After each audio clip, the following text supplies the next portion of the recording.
সামান্য উপকরণ দিয়ে আজকে মোচার কোপ্তাটা বানিয়েছি। তো এইভাবেই শনিবারে নিরামিষ দিনে মোচার কোপ্তা বানিয়ে নিন, প্রত্যেকের খুব ভালো লাগবে। এই দেখো, বলো তো এগুলো কি? মোচা থেকে সব ছাড়িয়ে নিয়েছি, ওই কাঠি টাইপের ওগুলো ছাড়িয়ে নিয়ে এগুলোকে মোচার খুব ভালো করে ধুয়ে নিলাম। বলেছিলাম না একটুকু খাটবো না, একটু শর্টে রান্না করব।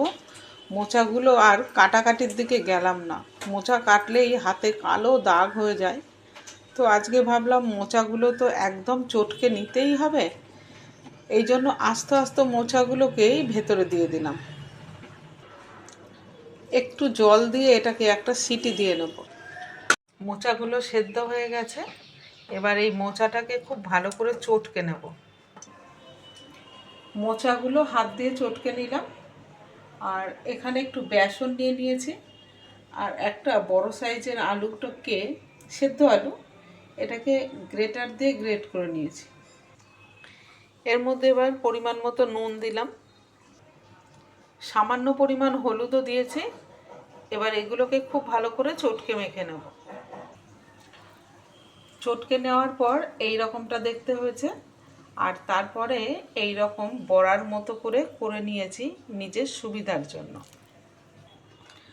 আজ তো শনিবার, আমার ছোট ছেলে খুব চিন্তায় পড়ে যায় শনিবার দিন মা নিরামিষ কি রান্না করে দেবে।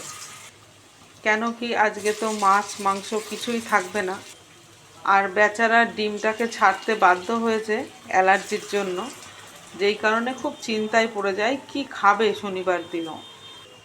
সকাল থেকে বহুবার জিজ্ঞাসা করেছে মা কি রান্না আজকে হবে। ছোট মানুষ তো, খাওয়াটা যদি ঠিকঠাক না হয় ওর চোখে জল চলে আসে। সব মোচার বড়াগুলো ভেজে তুলে নিয়েছি, আর একটু তেল মিশিয়ে নুন হলুদ দিয়ে আলুটাকে অনেকক্ষণ ধরে ভেজে নিলাম। প্রায় অর্ধেক সেদ্ধ হয়েই গেছে আলুটা। আদা লঙ্কা জিরে ধনে গুঁড়ো আর গোটা গরম মশলা একসাথে পেস্ট করে নিয়েছি। এবার একটা টমেটো বাটা দিয়ে দেবো। মশলাটা কষানো প্রায় হয়েই এসছে, এবার ঘরে পাতা টক দইটা ফেটিয়ে রেখেছিলাম, সেটা দিয়ে দিলাম। সমস্ত মশলা আলুর সাথে দইটা ভালো করে কষিয়ে নেব।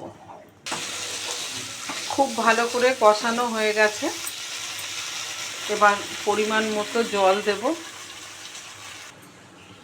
বেশ কিছুক্ষণের জন্য ঝোলটাকে ঢেকে দিয়েছিলাম। আলুটা সেদ্ধ হয়ে গেছে, ভেজে রাখা মোচার বড়াগুলো দিয়ে দিলাম। মোচার বড়া দিয়ে বেশি ফোটানো যাবে না, এই জন্যই আলুটাকে আগে ফুটিয়ে সেদ্ধ করে নিয়েছি। মোচার কোপ্তাটা হয়েই এসছে, এবার আমি একটু মিষ্টি দিয়ে দিলাম স্বাদের জন্য, কিছুটা কাসৌরি মেথিও ছিটিয়ে দিলাম।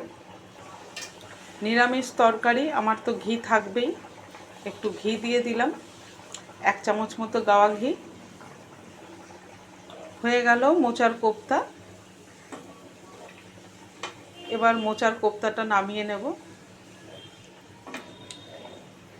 আজকে আমি এভাবেই মোচার কোপ্তাটা বানালাম।